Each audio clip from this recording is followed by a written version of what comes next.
이어서요 군인권센터의 폭로 내용 듣고 다시 오겠습니다.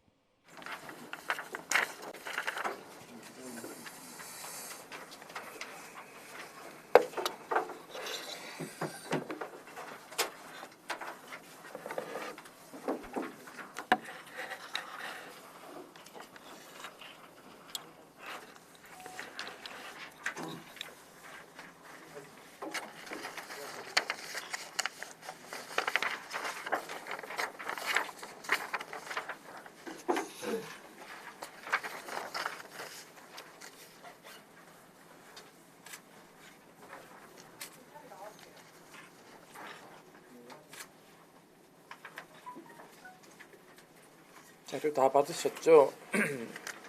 급하게 기자회견을 하게 되었습니다. 저희가 애초에 공개한 문건에서 조금 누락된 부분이 있어서 그 부분을 저희가 추가로 제보를 받아서 오늘 기자회견을 급하게 하게 되었습니다. 기자회견문 읽고 난 후에 백브리핑 후에 질문 받도록 하겠습니다.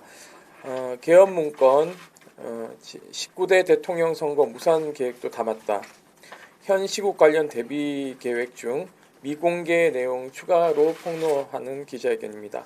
군인권센터는 지난 10월 21일 공개한 기무사 개헌 문건 현 시국 관련 대비 계획 문건 내용 중 충격적인 사실을 새롭게 발견하여 공개합니다. 계엄을 모의한 세력은 탄핵 심판 결과에 관계없이 19대 대통령 선거를 무산시키고자 하였습니다. 10월 21일자 공개 문건은 제보자 보호를 위해 필사본을 공개한 것인데 제보된 문건 내용 중 흐릿하게 인쇄되어 필사할 수 없는 부분이 한 곳 있었습니다. 이 문건 8-1쪽 하단의 탄핵심판 선고 이후 전망 중 마지막 줄 국가 비상사태 조기 안정화를 위한 비상계엄 선포 필요성 대두 상단에 딸린 캡션이었습니다. 군인권센터는 인쇄가 뚜렷하게 된 8-1쪽 페이지를 새롭게 제보받아 이를 원문 그대로 공개합니다.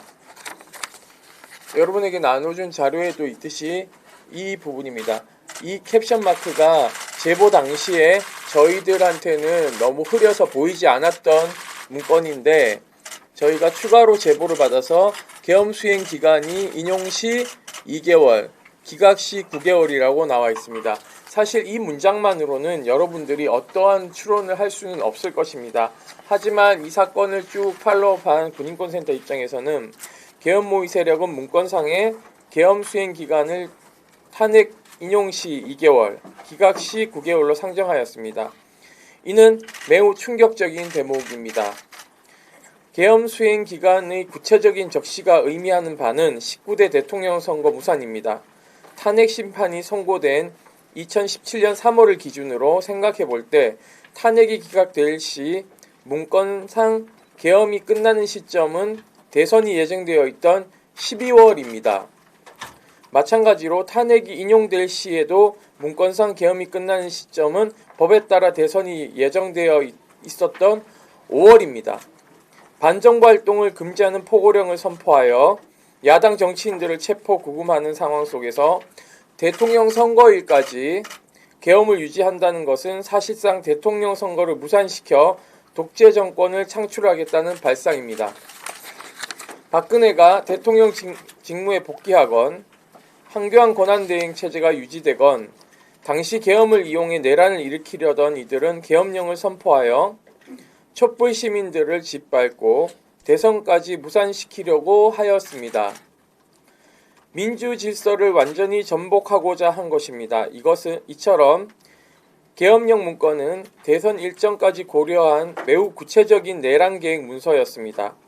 계엄 선포의 당사자가 되어야 할 박근혜와 황교안이 문건에 대해 전혀 몰랐다는 주장은 갈수록 신빙성이 떨어지고 있습니다.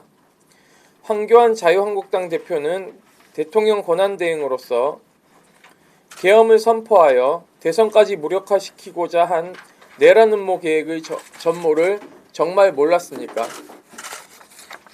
금일 공개한 내용을 통해 개헌 문건의 성격은 분명해졌습니다.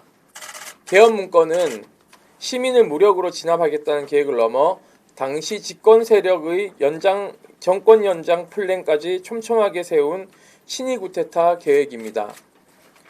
탄핵이 인용되건 기각되건 민주적인 선거를 통해 정권 재창출이 불가능한 상황임을 잘 알고 있었던 집권 세력은 군대를 동원하여 정권을 연장하려는 참담한 시도를 벌였던 것입니다. 71년 제7대 대통령 선거에서 아슬아슬하게 김대중과의 선거에서 이긴 박정희가 정상적인 선거로는 정권을 재창출하기 어렵다고 판단, 72년 유신을 선포한 상황과 매우 흡사합니다.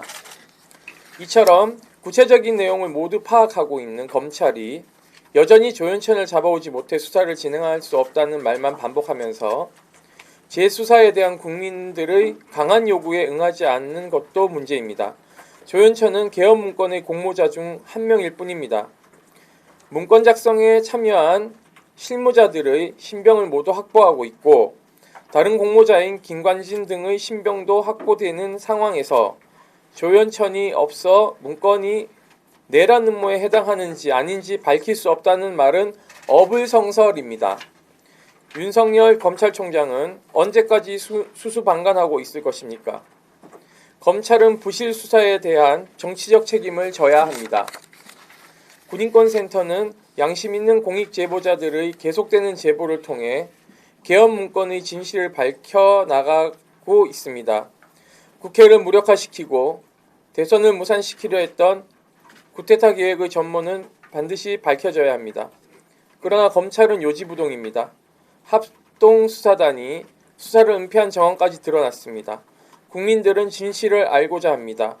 국회는 청문회와 특검 등 가용한 모든 수단을 동원하여 계엄령 문건의 진실을 밝혀야 합니다. 21세기에 유신 독재를 꿈꿨던 이들에게 반드시 역사의 응징이 있어야 하기 때문입니다. 백브리핑을 시작하도록 하겠습니다. 2016년 12월은 박근혜 탄핵 소추 당시 지지율이 한 자릿수를 기록하고 있었습니다. 아울러 2017년 3월에도 탄핵 심판 당시 자유한국당 지지율도 한 자리였습니다. 탄핵이 인용되어 박근혜가 쫓겨나면 5월 대선, 탄핵이 기각되어 박근혜가 복귀하면 12월 대선이 예정되어 있었습니다. 어느 경우에도 여당의 정권 재창출은 불가능하다는 것은 자명한 상황입니다. 기무사는 이런 상황을 염두에 두고 5월 대선 그리고 12월 대선을 다 무산시킬 계획을 세운 것입니다. 절묘하게 계엄 임무 수행 기간이 딱 대선 기간까지 맞춰져 있었습니다. 야당 대선 주자들 다 체포해서 군사재판에 넘기고 대통령 선거는 여당 후보 중심으로 진행한다는 것인지 묻고 싶습니다. 유신시대 체육관 선거랑 다를 것이 없어 보입니다. 이 시나리오대로면 탄핵이 인용되건 기각되건 문재인 대통령은 당선될 가능성이 0%였습니다. 그리고 그 이유는 애시당초 대선 후보로 출마 자체를 할 수 없었지 않을까라는 것을 추론할 수 있기 때문입니다. 2월과 9월 이런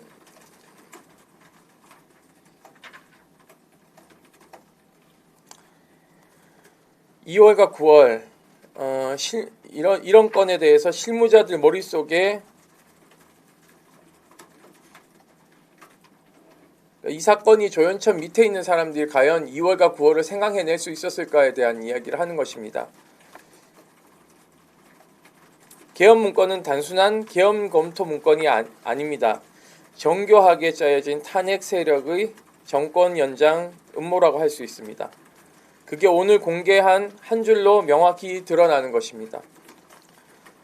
황교안은 대통령 권한 대행으로서 대선을 관리해야 할 책임이 있는 자리에 위치해 있었습니다. 탄핵 인용되면 계엄 선포권도 황교안에게 있었던 상황입니다. 이런 계획 세워졌는데 정말 몰랐다는 게 말이 되는지 되묻고 싶습니다. 이러한 문건만 꼼꼼히 살펴봐도 내란 음모라는 사실이 명확하게 드러나는데 대체 검찰은 뭘 했는지 의심스럽습니다. 수사를 제대로 안 한 건지 묻은 건지 의심스러울 뿐입니다.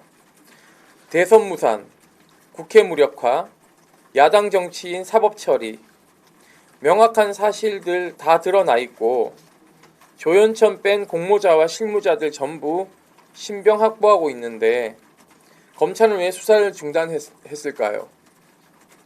이 사건 수사에 대해 검찰은 정치적 책임을 져야 합니다. 저는 윤석열 검찰총장도 정치적 책임에서 자유롭지 않다고 생각하고 있습니다. 윤석열 총장 자꾸 자기 책임 아니고 모른다는 식으로 대답하는데 무책임합니다. 그럼 이 중대한 사항은 누가 과연 책임져야 될 것일까요? 질문 있으시면 질문하시죠.